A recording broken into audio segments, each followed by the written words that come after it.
Kobe Bryant hasn't spoken in 6 years. He can't defend himself. He can't fire back. He can't give you that look.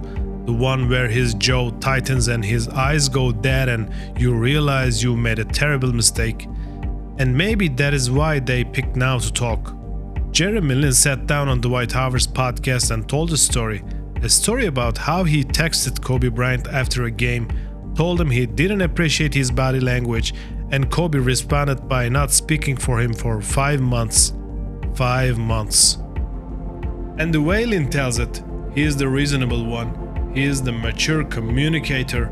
Kobe was the problem. Here's the thing.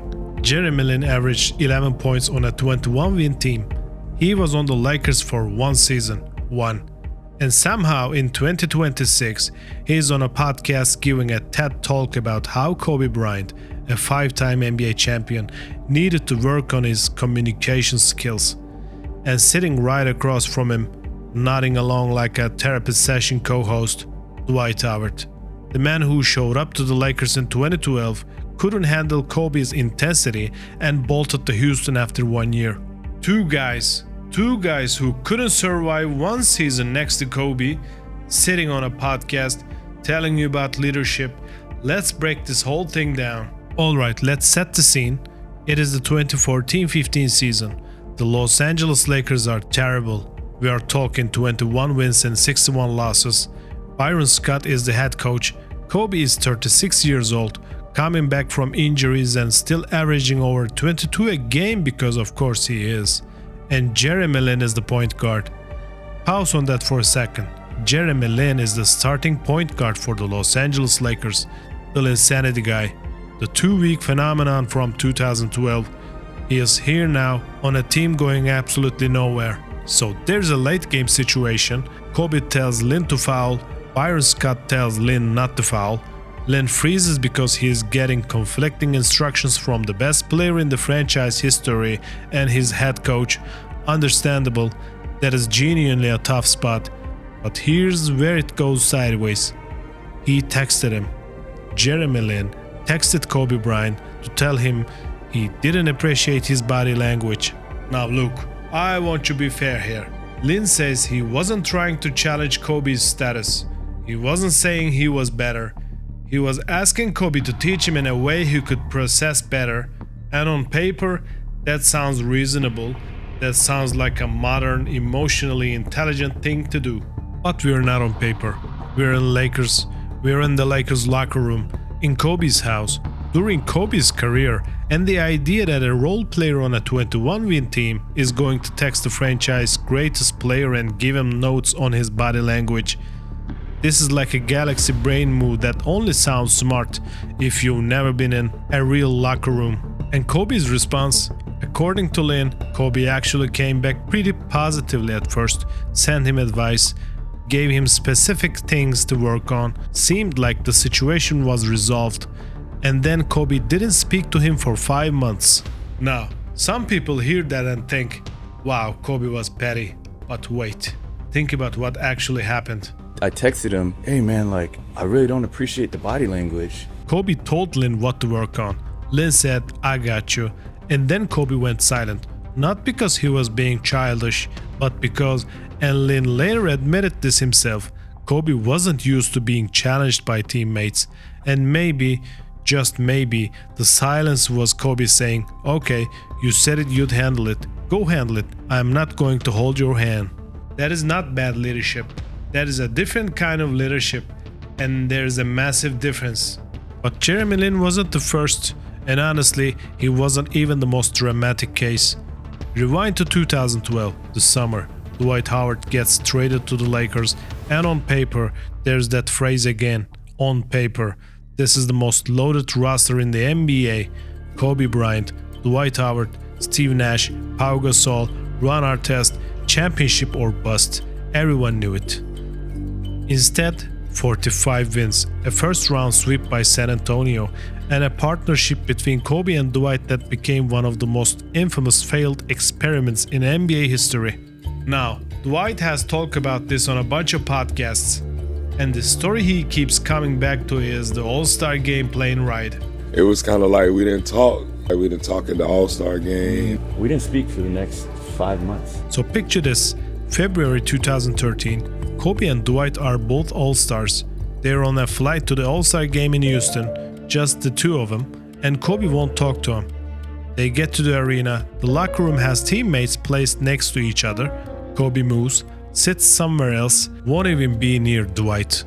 And here's where the Dwight Howard situation gets fascinating, because unlike Lin, who is still in 2026 framing himself as the reasonable one, Dwight has actually come around. After Kobe's death in January 2020, Dwight broke down. He was on the team plane when the news hit. He went to the bathroom and just lost it. Dwight spent that whole 2020 season wearing Kobe's shoes every game. He wanted Kobe to see that he had matured, that he finally understood what Kobe was trying to do, but Kobe was already gone. And years later, Dwight said something that I think is the most important quote in this entire conversation. I get it now. Everybody reaches different levels of maturity at different times. I appreciate you, Kobe. Thank you for saying I was soft. I didn't realize what you meant till now. Read that again. Thank you for saying I was soft. Dwight Howard, a 3-time Defensive Player of the Year, a first ballot Hall of Famer, is thanking Kobe for calling him soft because he finally realized it wasn't an insult, it was a diagnosis, and Kobe was the only one in the room honest enough to say it. Here's the part nobody on that podcast mentioned, and it might be the most important part of this whole story.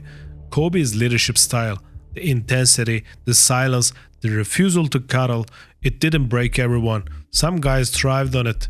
Some guys used it as a rocket fuel, and those guys, they are the ones holding the trophies. Pau Gasol, the guy showed up from Memphis and people thought Kobe would eat him alive.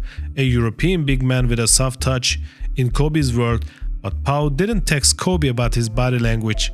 Pau studied Kobe, matched his work ethic, showed up early, stayed late, and Kobe respected it so much that they became one of the greatest duos in Lakers history. 2 rings together. Derek Fisher, the man was never the most talented point guard in the league, not even close, but Kobe trusted him with his life because Fish showed up every single day with the same energy, same focus, the same willingness to be held accountable. Fish didn't need Kobe to adjust his communication style, he adjusted to Kobe. Ron Artest, Metta World Peace, the most volatile personality in NBA history. A guy who literally went into the stands and fought a fan, and somehow Kobe and Metta worked because Metta, for all his chaos, respected the hierarchy. He knew what Kobe was. He submitted to the mission and he hit the biggest shot of the 2010 finals. This is the part that kills me. Ron Artest. Ron Artest could handle Kobe's leadership style, but Jeremy Lin couldn't. Let that marinate for a second. Even Lamar Odom, Andrew Bynum, guys with their own issues, their own egos, they found a way to coexist with Kobe because they understood something fundamental. Kobe wasn't being mean, Kobe was being demanding. And there's a world of difference between the two. Demanding says, I believe you can be better and I refuse to accept less. Mean says, I don't care about you. Kobe was the first one. Always the first one. Now let me address the elephant in the room because I know some of you are thinking it, but Tarek, they were just sharing their experience. Everyone processes things differently. Lin has a right to his perspective. Sure, absolutely he does. But here's the thing, context matters. And the context here is this. Jeremy Lin went on a Dwight Howard's podcast, a man who had also had a famously rocky relationship with Kobe, and 2 of them spent an episode essentially agreeing that Kobe's leadership was flawed. 2 guys who couldn't handle it, telling you it was the leadership that was the problem. You know what that's called? That's called a support group, not analysis. And the timing? Let's talk about the timing. Kobe has been gone since January 26, 2020. He cannot respond, he cannot contextualize, he cannot give you his side, and in the 6 years since his death, we've seen a wave of former teammates come forward to relitigate their grievances with a man who can't speak for himself. Some of you old school heads will remember something similar happened with the Michael Jordan after The Last Dance came out. Former teammates lining up to say MJ was a bully, as if the 6 rings were some kind of accident. But here's what really gets me. Lin said this on the podcast.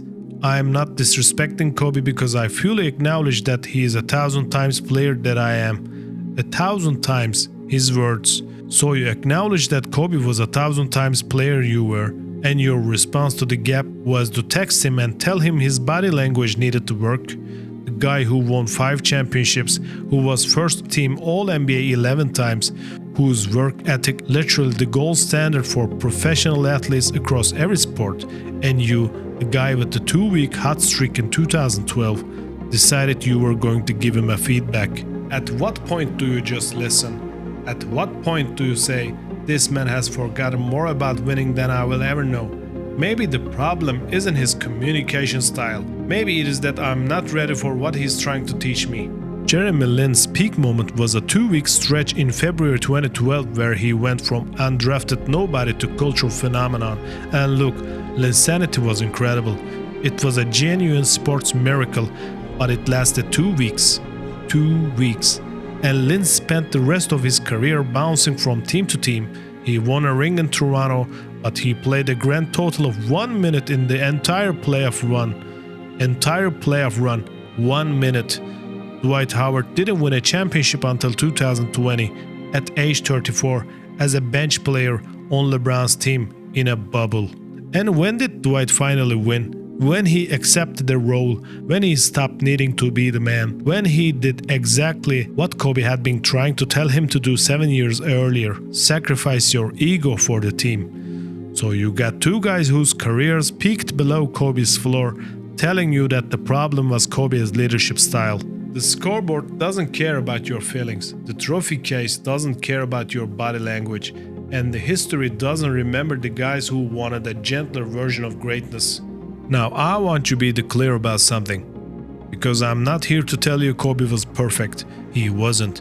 The silent treatment for 5 months, probably excessive. Not talking to Dwight on a plane, awkward and unnecessary. Nobody is saying Kobe was a perfect communicator. He wasn't Phil Jackson. He wasn't a coach. He was a player. The most obsessively competitive player of his generation, trying to will inferior rosters to championships through sheer force of personality. But here's what people miss about Kobe's leadership. It was a filter. The intensity, the demands, the refusal to accept mediocrity. It was all designed, consciously or not, to separate the people who wanted to win from the people who wanted to be comfortable. And the results speak for themselves. The guys who stayed, champions. The guys who left, they spent the rest of their careers explaining why Kobe was the problem. Dwight eventually figured out. Jeremy Lin is still framing as a communication problem, but Kobe didn't have a leadership style. Kobe had a standard, and if you couldn't meet it, that wasn't a style difference, that was a you problem. I want to end this with something that I think gets lost in all of these podcast conversations and hot takes and YouTube clips. Kobe Bryant loved basketball more than anyone who has ever played the game, and his love for it came out in the only way he knew how, through intensity, through obsession, through an absolute bone-deep refusal to accept anything less than everything. Jeremy Lin and Dwight Howard didn't expose Kobe on that podcast. They exposed themselves. Because after all these years, after all the reflection, after a 5-time champion died in a helicopter crash with his 13-year-old daughter, the best they could come up with was he had a bad body language. Mamba out.